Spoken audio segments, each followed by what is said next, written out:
Welcome to Rebel Air Force. I'm Alex Weinstein, talking with another congressional candidate, this time out of Washington's what district, Sarah? Washington's ninth. Washington's 9th district, the fighting 9th. You like Stephen Colbert?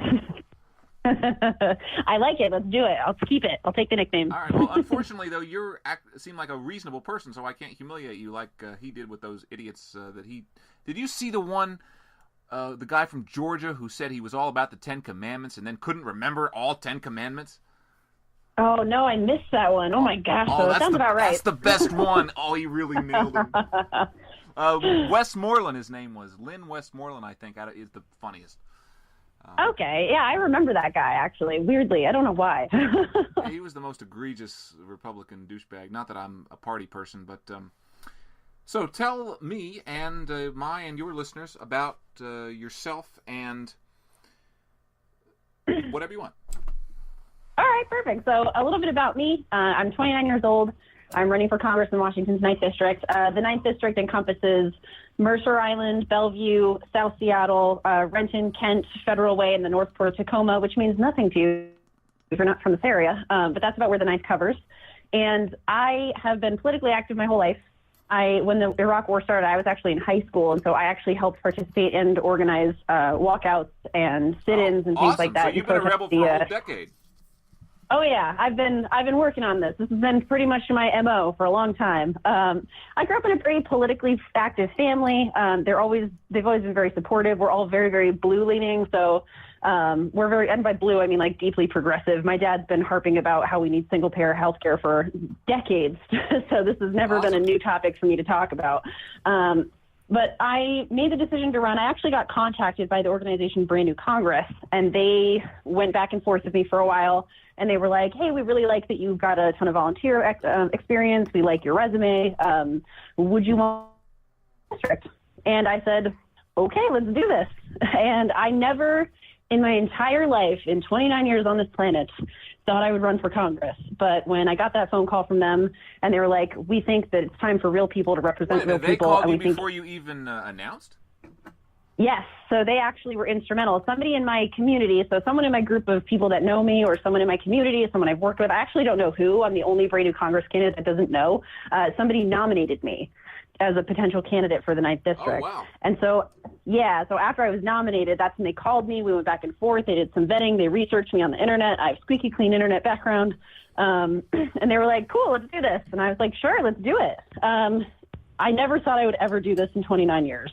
But I'm really glad I am, because I think it's giving a lot of exposure to issues that we haven't talked about in a way that we haven't talked about them before. Like, look at Medicare for All. Since April, it's become such a huge, colossal thing. It's now becoming like the litmus test for candidates, especially on the Democratic ticket. If you want to be progressive, you must support single payer. Right. We're changing the entire landscape of the conversation over the course of less than a year, and I think that's awesome. Being around in the 9th District, hearing people, being able to talk to the issues that they're concerned about, and addressing topics that everyone's thinking about but nobody's saying has been really, really beneficial to me. It's been beneficial to the district. It's taught me a lot about myself, and it's taught me a lot about my community and what the people around me in this district are thinking and feeling. And we're a lot more in sync and a lot more in line than I ever thought. And it's been really, really cool meeting people, meeting volunteers, going out and connecting with organizations. It's been, the whole experience, I think, has just been completely invaluable to both my growth as a person and how I connect with my community. And I think it's helped my community start to learn how to express their concerns a lot better, which has been really cool to watch. But I've been enjoying it, and I've just been trying to make sure that we're running a positive campaign. We're staying strong. We're talking about the things that my incumbent is doing and not doing, and saying and not saying. And we're trying to call him out for basically being what my affectionate term is a faux-gressive.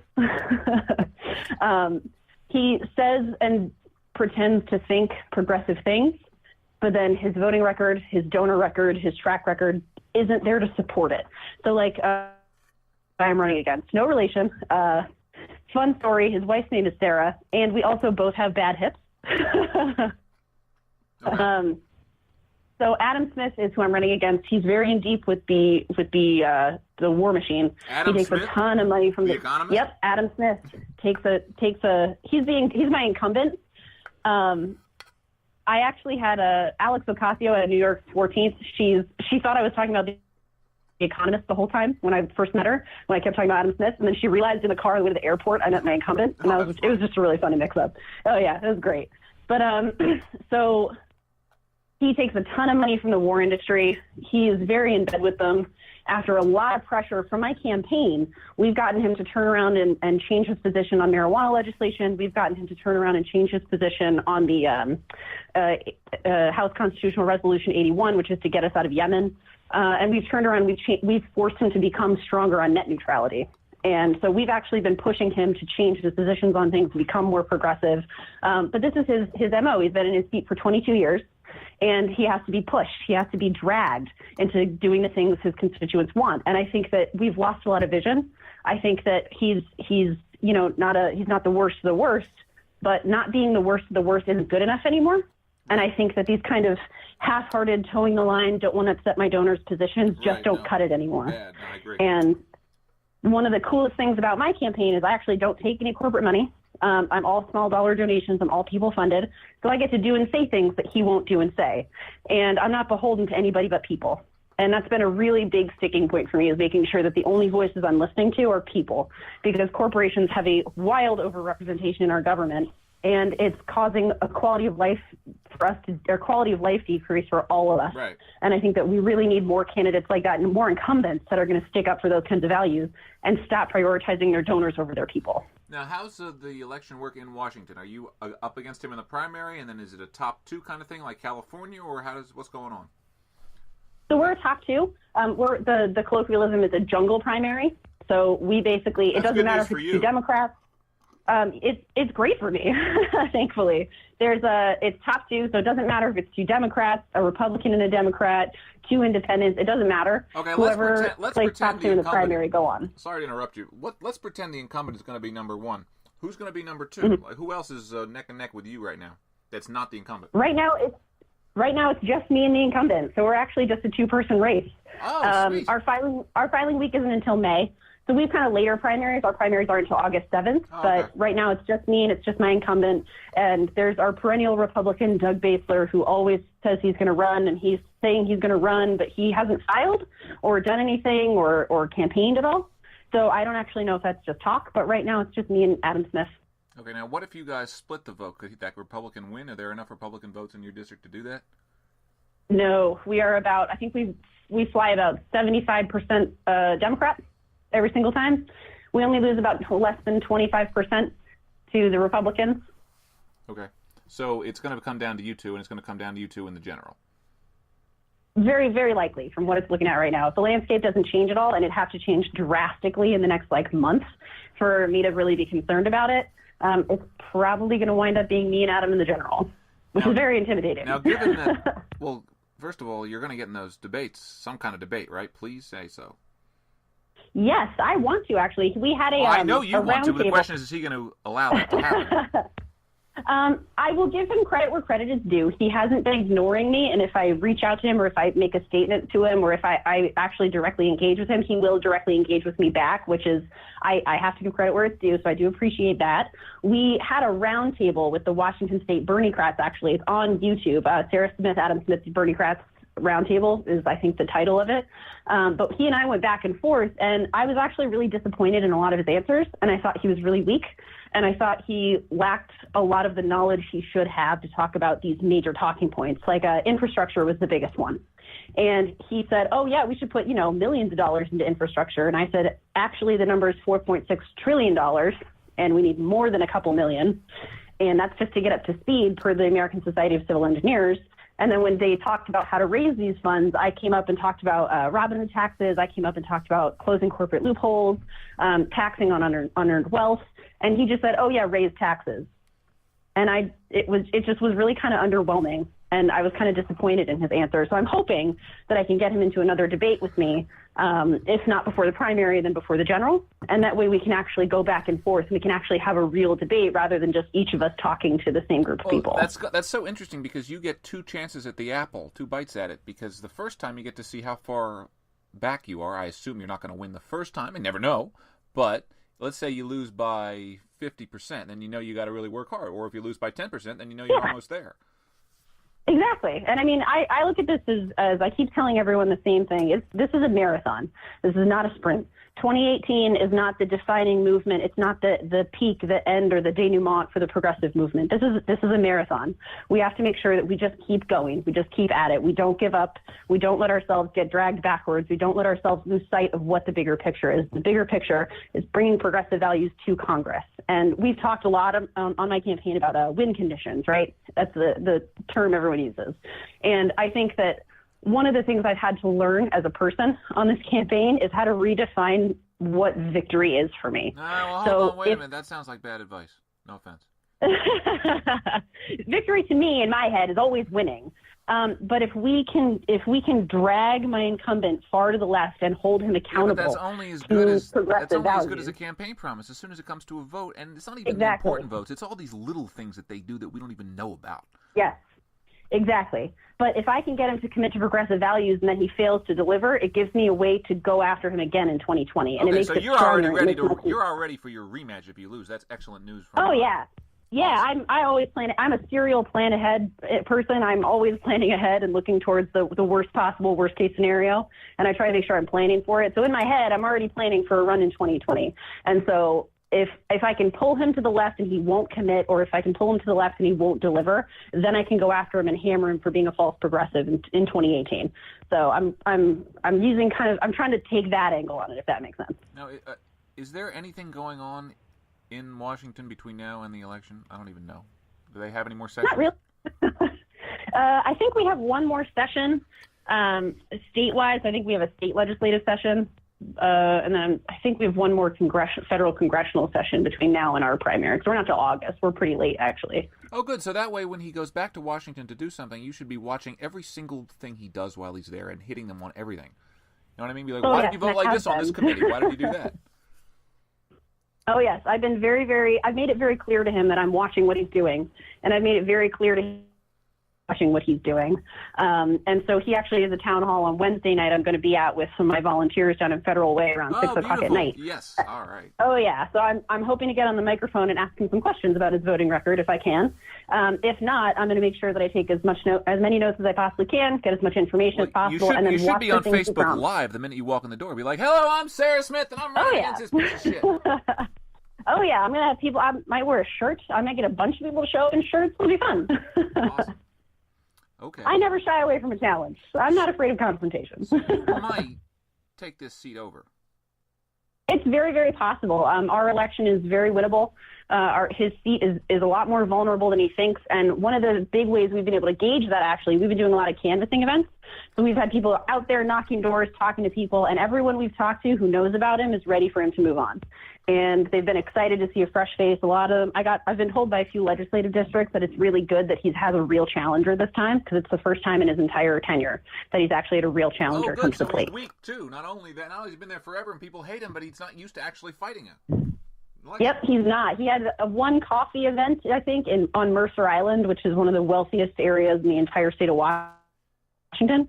And that was the only event I've seen from him in a while. But we've been out there. We've been doing meet and greets. We've been helping local candidates. We've been doing phone banking. We've been doing canvassing. You ought to try to get him to withdraw, Sarah. Aim for that. Make the motherfucker withdraw. That would be nice. I just think it's when he came into this seat, it was a very different world. And I think that I appreciate the effort that some people go through to try and understand what the world is like now for people. But unless you've really lived in it, you really don't understand. And so I think that's why it's important to have seat turnover. And the district itself has changed, even in just the 5 years that I've lived here. It's changed wildly. And I think that having real representation that actually is representative of his district is very, very important, because this district is loud, it's progressive. I mean, we're Washington, right? Everyone thinks of progressivism when they look up here at Washington. You guys in and yet we have I always think of Oregon as the epicenter of progressivism, Portland, but maybe I'm wrong. Yeah, if it's not Oregon, it's Washington. Like these are the two states we hug up against each other. Our movements intermingle and overlap all the time. But we're a very progressive Pacific Northwest, but yet we have a representative who toes the line and who's who's slow to act and who's slow to respond and who's very slow to take a position on anything and who won't say anything controversial. That's what we do here. We take strong stances. We say the controversial thing. We have the conversation. We talk. That's what we do. And our representative doesn't indicate that. And I think it's time that maybe he think about a career change and let someone else who's willing to take a stand take over that seat. I agree. We'll be right back. We're back with Sarah Smith, who I don't pray, because I'm not religious, wins the 9th Congressional District in Washington. Because, Sarah, this is girls' year, wouldn't you say? So you're right on the top of the wave. I'm definitely trying to. I mean, I think it really is Year of the Women. We've had, 40 times more women running for office in 2018 really? than ever before in American history. Yeah. That's it's incredible. Something ridiculous. It's a huge increase. Thank and I think you, Donald Duck Trump Chump. Exactly. I try to look for silver linings and everything. And the silver lining of everything that happened is people are aware, people are awake, and women are stepping up to the plate and fighting hard. And they're proving that they can do it. First debate question. If you win, are you going to vote to impeach him? Yes, absolutely. I think that there's more than enough. Knowing full well that we get Jesus Christ Not Superstar next. That's actually been a really difficult thing for me to think about. But I think that from a moral standpoint, I think we should be impeaching Donald Trump. Somebody like him should not be leading a nation like America, with a value system like his, or lack thereof, if you really want to get specific. I don't think the man has any values. That if it doesn't rub his ego the right way, then it's not in his value system. Right. But I think that we can't have a man like that sitting at the head of our country, a petulant child. And as much as Mike Pence is a whole different basket of cobras, at least he's got some modicum of respect in the world left. I think Mike Pence is one of those closet Republican homosexuals. He might be. I would not be willing to disagree with you. Have you seen this picture of him with his chief of staff? I have it on my Twitter. There's 3 of them. He looks a little too cozy. I think that anyone that is so invested like he is in what someone else is doing in their bedroom probably has some personal concerns they're projecting on Remember that senator that got caught reaching through the bathroom stall in Idaho? Senator, remember that guy? I do remember that. Oh, my God. Larry something or other. Rough. Yeah. Okay, next debate question for you, Congresswoman-elect. Term limits, I assume you support. I do. I do support term limits. I think we need to be pragmatic with our term limits, but at the same time, we also need to make sure. What would you say is the appropriate number of terms for a congressman and a senator? So I think a senator should be limited to 2 terms at 6 years.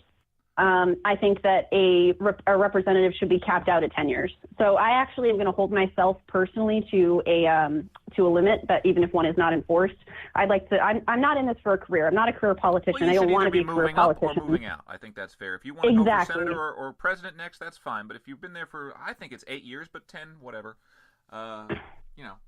Do something good. A nice round 10, I just feel is comfortable. And I mean, it gives enough time to lay groundwork for a whole new generation to enter the voting pool. And then about that time, that's a good time to step back and find a new career. I don't want to be a career politician. That's not my goal in this. I want people's lives better. And so I think if I can't do that in 10 years, maybe I should turn over that seat to someone who thinks they can or who could do a better job. Okay, Congresswoman, we're going to move on now from that fantasy to this one. I'm also running for Congress. Let's pretend we both win, and I'm Speaker. I'm going to put before the House the following bills. Are you going to vote for them? First one is full Big Brother level transparency for all our fellow members. Between at least 9 and 5, every single electronic is monitorable by the public on monitoryourgoddamnrepresentative.com. Cameras in our offices, cameras in the doors, microphones, cell phones, all of it is available for public consumption all times.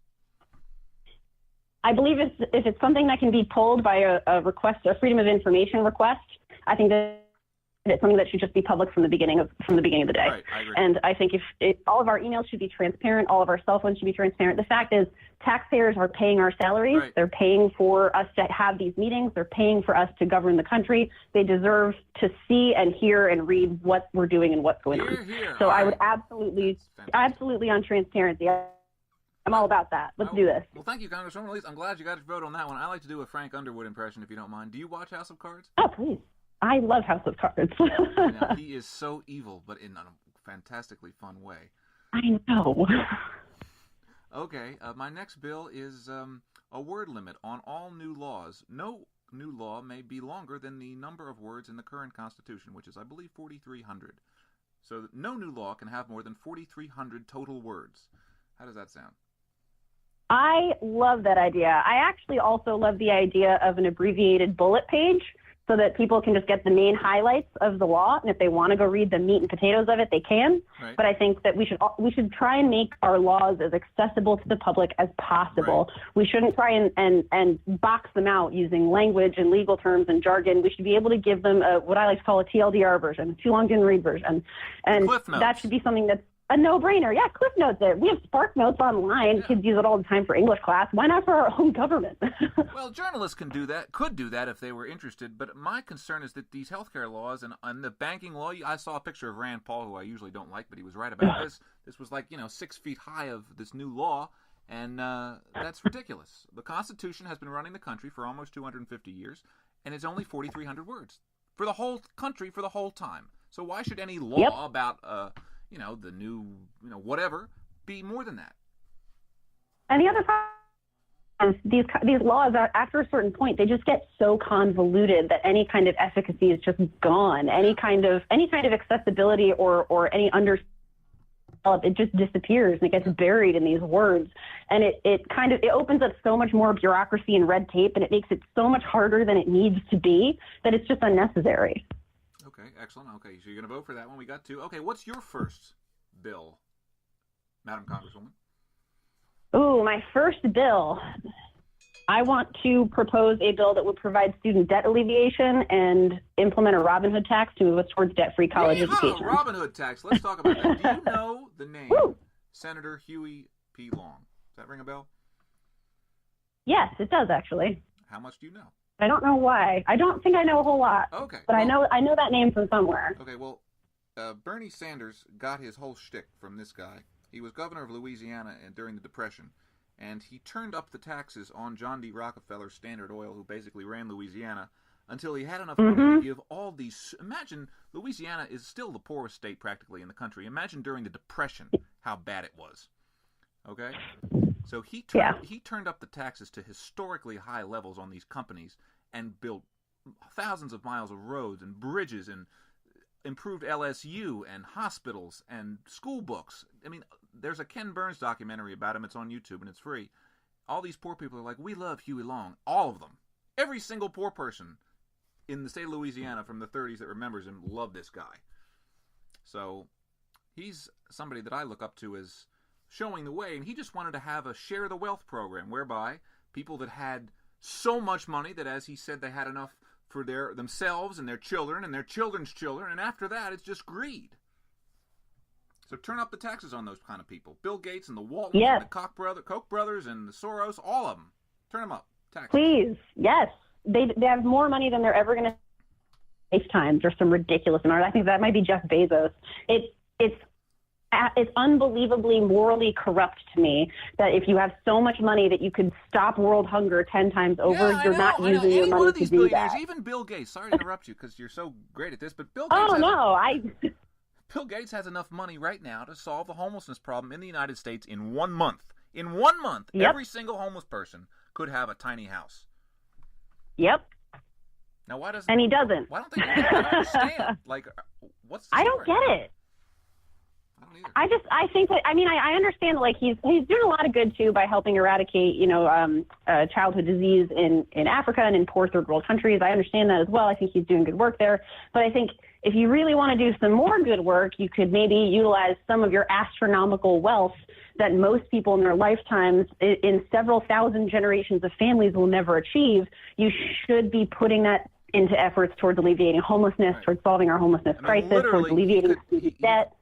He could buy land in 1 week. He could have it contracted in the second week. And how long does it take to build a tiny house if a couple people are working on it? 2 weeks? Yeah, not very long. It's a couple weeks maybe. Yeah. Okay, excellent. Well, I'm glad you're going to vote for that. I want to turn up the taxes on everybody who has more than $100 million to 100%, meaning that's the limit. You get $100 million. That's enough for several sports cars, several houses. I think of it as 7 houses, 7 cars, 7 boats in 7 states. That's enough. Yep. Why would you need more? Ted Turner, for example. Do you know how much land he owns? Ted Turner. You know Ted Turner. Mm-mm. Yeah, I don't know how much land he owns, Okay. though. Rhode Island, the state, has 1 million acres approximately. Ted Turner owns 2 million acres of United States land. Wow. Yes. That's insane. Yeah. And that's one person. One person owns that. I think the way that I've always lived my life, the way that I've been inspired to live my life by my husband, by the people in it, is if you have the ability to do good, you are obligated to do good. And if you fail to do that, then you have failed in your moral obligation to your society and your community. And that's how I live. Yeah. All right. Sarah, would you vote for me? Now, I am running as an independent against somebody who may have even been endorsed by one of your endorsers. Her name is Kendra Fershee. She's a nice girl, lawyer. I keep saying girl. You must think I'm a whatever. But I'm not. I just, I don't know. You guys are always girls. No, I get it. I still say it too sometimes. So I'm always like, oh yeah, that girl's amazing. And she's like 40. I'm like, oh. Well, obviously you're pro gun control, I would imagine, correct? Yes, I am pro-progressive, pragmatic, reasonable gun control, but I have a lot of complicated feelings on gun control because I also think we need to get as creative as humanly possible. I agree. Okay, because, good. So there's room to room for us to work.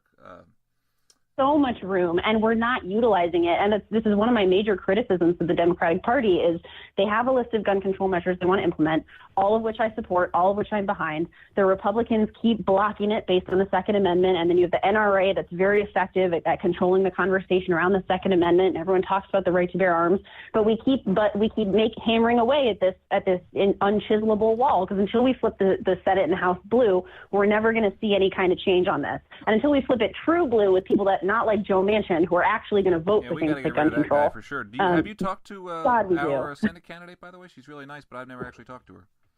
Paula Jean? I love Paula Jean. I've actually met Paula Jean. I've hung out with her. We did a summit together back in like a year ago. She's amazing. I love Paula. She loves West Virginia. Can you please call her so and tell pure. her to let me interview her because she's afraid of me. Really? Yeah, well, I have a reputation around here of going after politicians that I don't like, but she's not one I don't like. Oh, okay, yeah, sure. I'll drop her a line. I'll let her know to give you a ring. But I think that with gun control, we have to really start getting creative. And I'm critical of our current government because the one thing they don't have is creative vision. And I think it's because they've been there for too long. Because I've been saying, we have all these great gun control measures that we can work towards, and I think this is an awesome goal. This is what we need to be working towards. But in the meantime, why aren't we focusing on taxing the bejesus out of ammunition? Why aren't we focusing on controlling ammo? I don't have a huge problem with that, I guess, because you can get around it by making your own. But my question is, does my dad have to turn in his AR-15, his M16, and his AK-47? I believe that he should. Does he have to? There's no federal obligation to do so right now. I think one of the biggest things that Are you going to push for a federal obligation to do so? Absolutely, I will. I think there's absolutely no reason for people to own automatic rifle or assault rifles or assault style rifles that doesn't involve confiscation. That's the important word. Confiscation. I would like to do. I'd like to see us do something like Australia did with a buyback program. So instead of mandatory confiscation, provide people the opportunity to sell it back to the government at cost, let the government melt it down, do whatever they need to do with it. Because I think you kind of get into this weird with the Second Amendment where it does say you have a right to bear arms, and it does have, limitations on it. And I understand the historical, everyone argues for the historical context of that being written. I think that is very important to keep in mind that the historical context in which it was written, muskets were taken a minute in order for them to reload. And now in a minute, you can mow down, several hundred people with an AR-15. So things are very different. Taking into consideration is during the time of the Revolution, we invented something called the Kentucky long rifle, where you could kill some guy from 300 yards away. And that was a pretty powerful weapon. You know what I mean? Like it absolutely was. That was a big change in technology. So, Yeah. And it is something that I think we do have to be cognizant of. So one of the things we'd have to do is we would have to work to add an additional amendment into the Constitution to do a full confiscation. That's why I think something like a buyback program would be more effective. And I also think if we turn our sights to get creative with ammunition, limiting the amount you can buy, monitoring how much people are purchasing, implementing heavy taxation on it to make it really expensive to go and commit a mass shooting, setting it up so that people can still bear arms, but it's very expensive to fire those arms, I think is really important. We're coming up on 30 minutes. Would you like to spend another 15 minutes in an actual debate with me about gun control? I would like to do that. If you want to get something on the schedule, I would absolutely love to do that. Give me some time to gather more thoughts. But you're busy right now for another 15? Oh, I'm about to be, yeah. Okay, well, let's just do, we're just off. All right, welcome back for a shortened part 3 with Sarah Smith, who's got my vote on everything except gun control. Sarah, we'll argue about that later after we both win. Perfect. How do you feel about independence? Like those Justice Democrats don't want to talk to me because I'm not an independent, but I'm just as progressive as you are on everything except gun control. That's absolutely true. I mean, I think that independents are really important. I think third parties are really important. The reason that I'm running as a Democrat now is because we have people dying and suffering right now. And so I'm trying to take the most expedited path in order to get elected and push for progressive politics as a Democrat. But I really want to open the table up to third parties and make it viable for them to be able to run in states and reduce this vice grip of two-partyisms that we've got going on. It's a false dichotomy, and we have to end it. And I think that by pushing for third-party representation, by pushing for third-party visibility, I think that's something that will really help open up our country. It'll give people an ability to get out of this box that they feel trapped in, like, oh, I'm a Republican, but I'm not a conservative, but you're still voting Republican. It'll give them other options, right? And so I think it's really important to bring third-party voices to the table, people that aren't trapped by this vice grip of the Democrats and Republicans. Okay, I would like you to acknowledge that you have a 50-50 chance of beating this guy in the fall, and if you do, you're going to be fairly famous as one that flipped a hard-to-flip district. So you're immediately going to be on the long list for, dare I say, president. So if you were to ever attain that office one day, what might your inaugural address sound like, the first minute of it? Oh, that's a really good question. I've never really thought about that. My focus has been so hard on Congress and representing people that I'm a pretty humble person. Not going to be career. Goal in your line of sight. So my inaugural address, I'd want to make sure that I'd be focusing on the people. So the reason I would take up the highest office in the country is not so I can kowtow to aggressors towards America. It's not so I can kowtow towards corporations. It's not so I can allow an unlimited vice grip of corporate money to take over and push people off the table. I'm coming to the head of this table to represent people. And that's going to be my focus first and foremost, is making sure that I'm representing people and I'm taking action to better the lives of all Americans, regardless of what side of the aisle you're on, regardless of whether or not you're a Democrat, Republican, Independent, Green, Libertarian. Everybody deserves dignity and everybody deserves a good quality of life. And that's the reason I want to represent the nation and make sure that I am fighting for people to have that opportunity. Okay, just don't start sounding like a soundbite, you know what I mean? Like when you start fighting for people, it's like, oh my God, not this again. No offense, I get into that too because you were so used to seeing these morons on TV. Okay, last question, and then we'll let you go.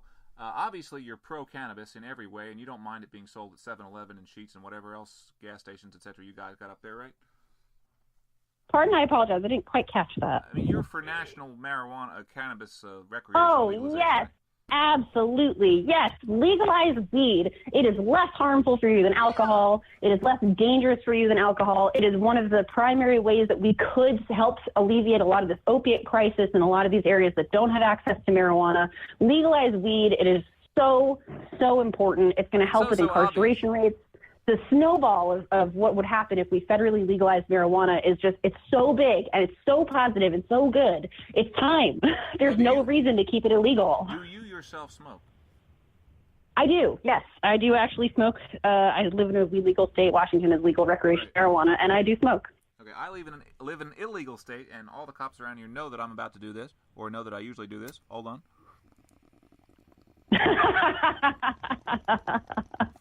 I use a Panda pen. It's a little less work. Oh, you have a vapor? Yeah, I have the vaping Panda pen. I like two heads. I'll plug them. They're local. I like two heads. Yeah, I guess if you could buy all that stuff, especially the waxes and stuff, I'm sure I'd be into that. But I have to get the best I can around here. Okay, well, thank you so much, Sarah. We're about to end on 420. I think that's good luck.